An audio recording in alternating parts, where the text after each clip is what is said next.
Well, so the free people want to talk about how we met, how we all got together.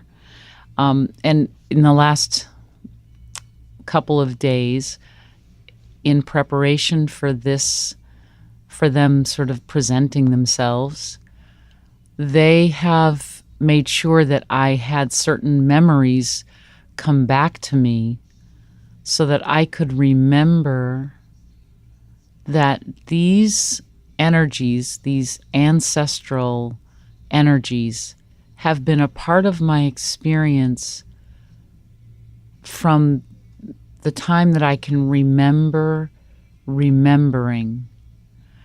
And one of the early relationships I had with these free people, these are people who lived as humans during the time of slavery, who are not just in my lineage, they are part of the, they think of themselves as part of Act One of the American drama. They're part of that first, the beginning. They were part of the foundation for what we experience now in our country and culture. So these free people who are, often communicate with me in many ways, reminded me that one of the first ways they showed up for me was through, and this is going to sound a little funny, but it's through my dog that I had when I was growing up. We had a dog from Africa who was a Rhodesian Ridgeback, and his name was Anassa. And that's a name, an African name, that's the meaning of which I have forgotten. But, I will never forget the way that dog made me feel. Maya Angelou says we forget what people say and we forget what people do, but we never forget the way people make us feel. And this dog was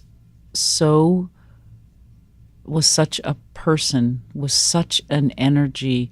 When I looked in Anassa's eyes, I saw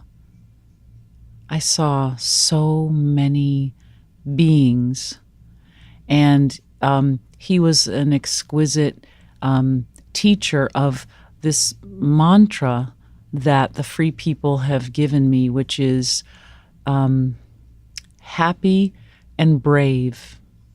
That this is the perfect combination that one wants to cultivate to have the best experience as a human being, is to be happy and brave, because happy is who we are. Happy is our birthright. Happy is the state of our soul. Brave is what we must be in order to embody the happy.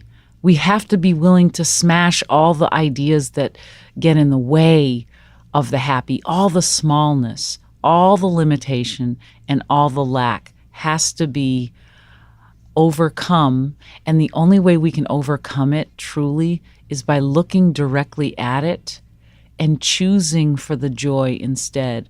So this dog that I grew up with, Anassa, was the master of teaching me happy and brave. And he was both. He was a quintessential dog, which means he lived completely in the now moment. He enjoyed everything. He enjoyed all experiences completely and fully. And he had some rough moments. He had, back in the day, people hit dogs. And unfortunately, a member of my family hit him. And I watched Anassa get beaten, and I saw him and heard him cry. And then immediately after, he shook it off, and he decided to be happy, and that's what he was. So I just know that my relationship with Anassa was my first experience of contacting this powerful energy of wisdom and joy and courage. And this energy that I now experience as the free people matches the energy that was embodied in my dog. That's one of the first most clear rememberings I have of my relationship with this ancestral lineage.